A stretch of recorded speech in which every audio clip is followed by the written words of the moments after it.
Hi, welcome to a brand new week. This is R.N. Bhaskar from BKBB, an acronym for Bhaskar Ki Business Baatein. We bring you every week policy analysis or an occasional business story or an occasional conversation. But today, at this time, we bring you news behind the news. We take a few headlines that we think are interesting and analyze them for you. And today, or mostly, I have my two co-anchors, Katya. Welcome, Katya. It's good to have you here. And Anurag. Welcome, Anurag. And among the three of us, we are going to discuss three titles.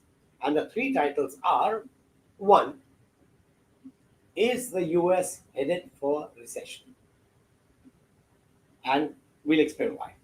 The second is very interesting, and that is how India has actually started improving its social protection.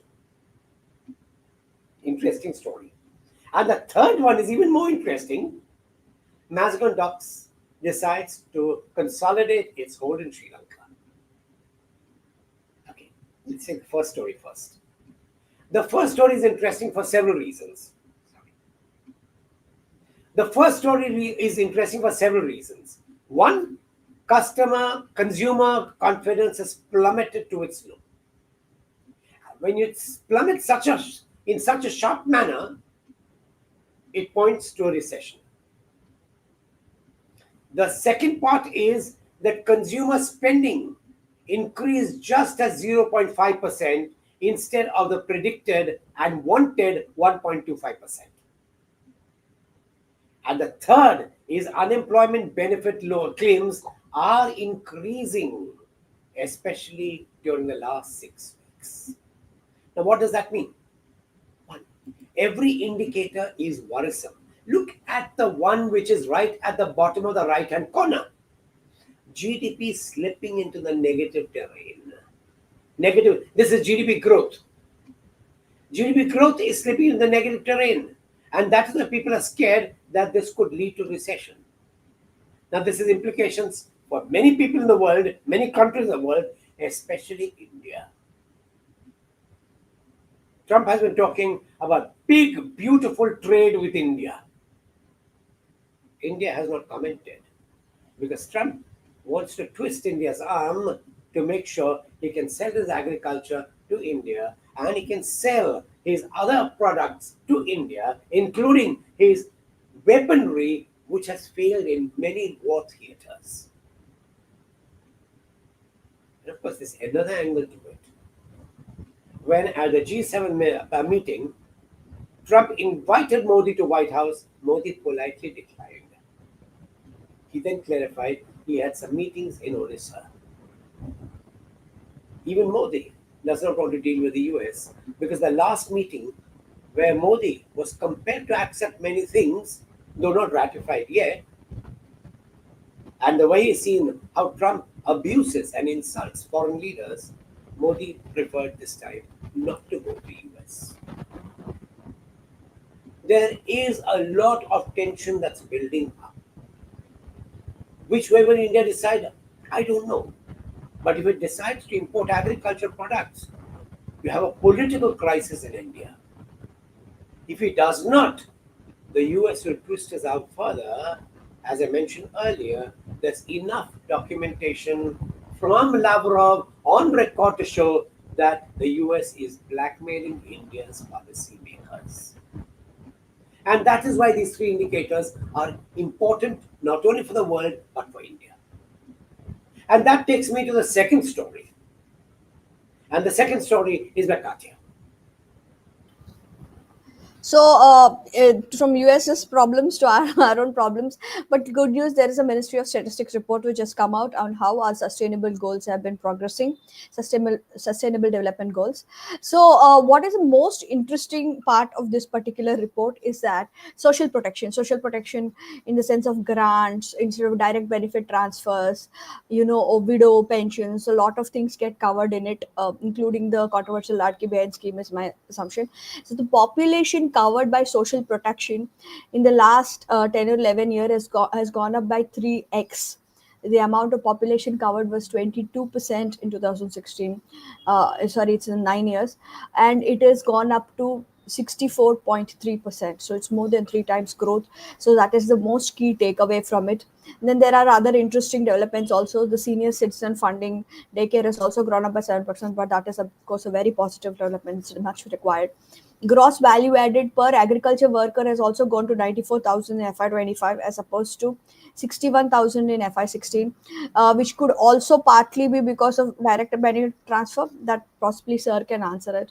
And Gini coefficient. Gini coefficient is something that measures wealth inequality.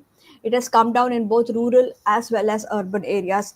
Now, whether it is grown because of progress or better jobs or push up from poverty that government keeps talking to about, or is it because of a lot of benefit transfers that are given directly into bank accounts that is changing this?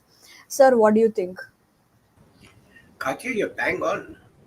GDP, I mean, if the SDG goals are being met and the government's getting credit for it from the UNDP, but the big question is who's funding this? Where's the money coming from?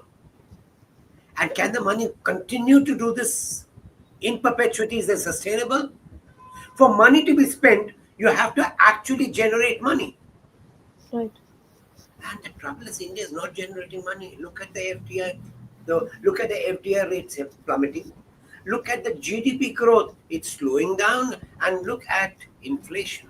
Although the government says it's controlled, the best indicator of inflation is the exchange rate. Mm.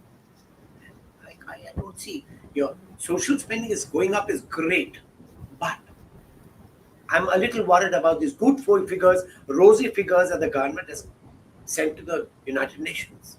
And there's one last factor. Our Indian population is growing older, but the number of doctors is not increasing.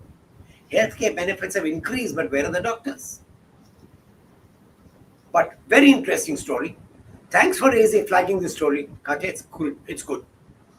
And let's go to the third story.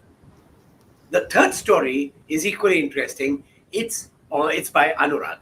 Anurag? Good morning. India's Mazagon dock shipbuilders has signed a $50 million deal to acquire a 51% stake in Colombo Dockyard, taking operational control of Sri Lanka's largest shipbuilding and repair facility. This facility, located at the port of Colombo, sits on a shipping route that handles over 30 million tons of cargo each year, making it a strategic point in the Indian Ocean. With this acquisition, Mazagon Dock becomes the first Indian shipyard to own an overseas facility, shifting from a domestic player to a regional maritime operator. The timing of this deal is notable as well, as Colombo Dockyard's previous majority owner, a Japanese company, exited due to financial stress, while Sri Lanka's port have seen increased Chinese investment, particularly a 99-year-old lease of Hambantota Port to a Chinese firm. This move gives India a direct presence in Sri Lanka's maritime sector, allowing Mazagon Dock to expand its shipbuilding and repair operations beyond Indian shores. It also provides a logistical base in a region where maritime influence is highly contested. By integrating Colombo Dockyard into its operation, Mazagon Dock can streamline ship repair and construction, potentially increasing capacity and efficiency for both civilian and naval projects. The deal also serves as a counterweight to China's growing footprint in Sri Lanka, where Chinese firms have invested heavily in port infrastructure, which have raised concerns about dual use facilities and potential military operations. While China's Hambantota port remains under a long-term lease, India's entry into Colombo Dockyard offers an alternative for Sri Lanka and a new node for Indian interest in the Indian Ocean.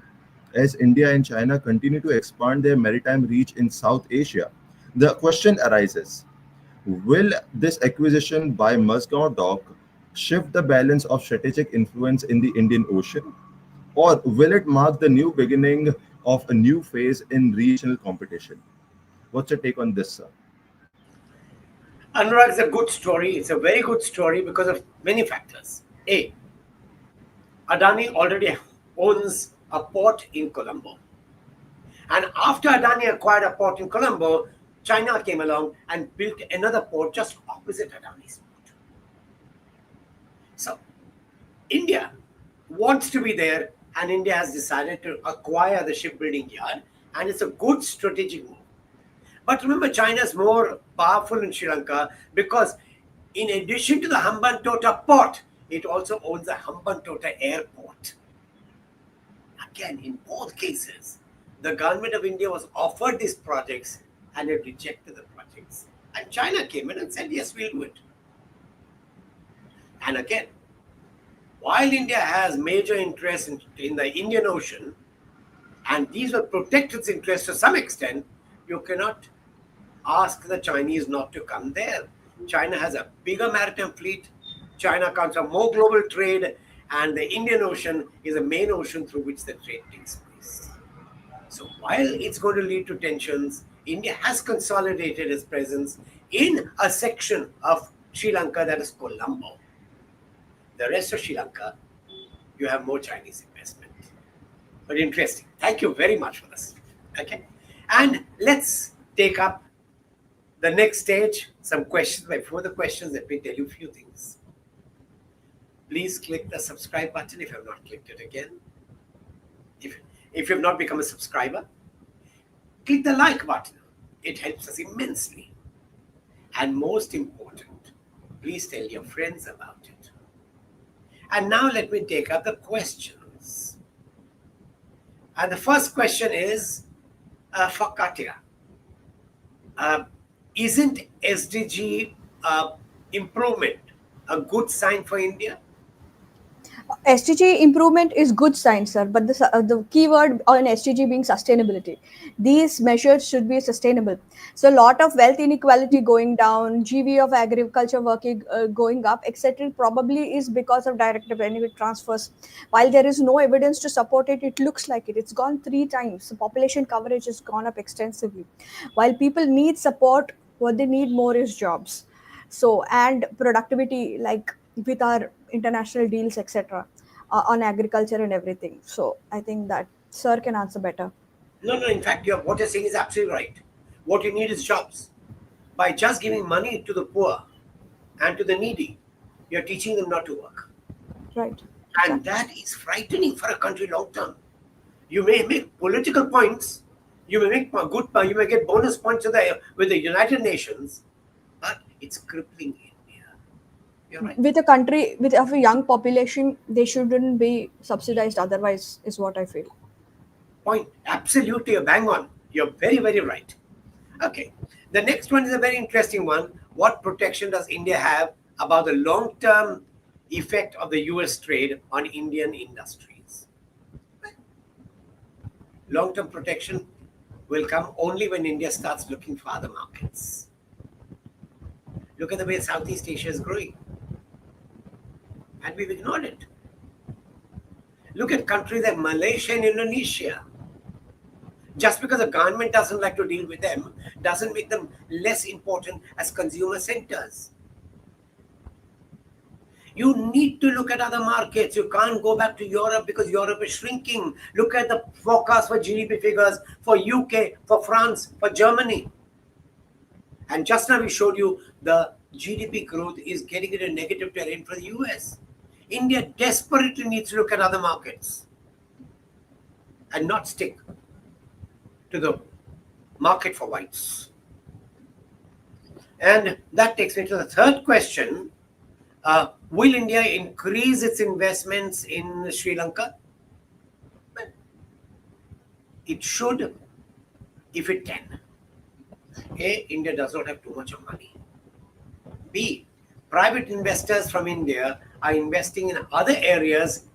Outward FDI is growing, which again points to Indians also not being very interested in investing in Sri Lanka. All there are areas of Sri Lanka which are brilliant, especially garments and spices. And the third factor is that India has been looking at too many things instead of focusing its attention on India itself. Anyway, that brings me to the end of questions, but it's a brand new week. I hope you have a wonderful week ahead. And today is a new day of the new week. Have a wonderful day. Enjoy yourself. Take care. Good luck.